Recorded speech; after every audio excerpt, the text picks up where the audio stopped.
Hey guys, it's me cyoubx, and today we're going to take a look at another amazing cube, the MoYu HuaLong.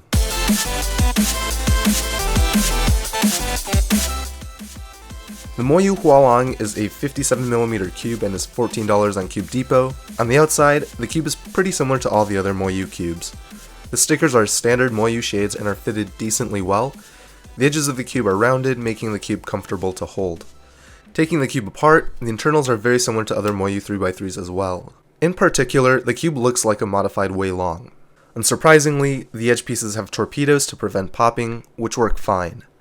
The centerpiece is rounded off and the edges and corners look a bit more rotund.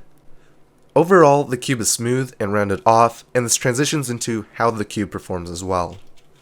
The cube is very smooth and fairly fast, but has an otherwise generic feel.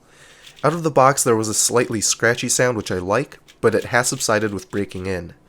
Corner cutting is quite good at over 45 degrees. Reverse corner cutting is also decent at around 2/3 of a cubie on my tight tensions. One of my concerns with this cube was corner twisting due to how rounded the pieces are. I found this to not normally be an issue. When the cube is aligned, the corner is very stable. However, when the cube is slightly turned, the corner can easily twist. In practice, I've only had one corner twist in the few hundred solves I've done on this cube, but I generally have fairly accurate turning, so your mileage may vary. I don't really have any gripes with this cube, but one thing worth mentioning is that the cube is pretty fast. The problem isn't the speed in and of itself, rather the cube's smooth turning in conjunction with the speed can make the cube hard to control.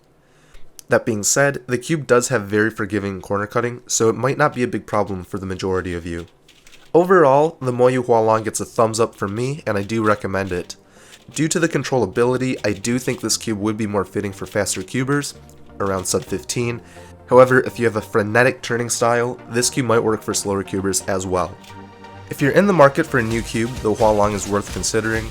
However, it's not miles different than other MoYu cubes, so it's not necessarily worth the upgrade. For the final grade, I'm going to give the MoYu HuaLong an A. Personally, I think the cube is too fast for my style, so I won't use it as a main. But again, this cube isn't a huge improvement over any pre-existing cube, so just keep that in mind. If you would like to purchase the MoYu HuaLong, the link is in the description. Thank you all for watching, and until next time, toodles.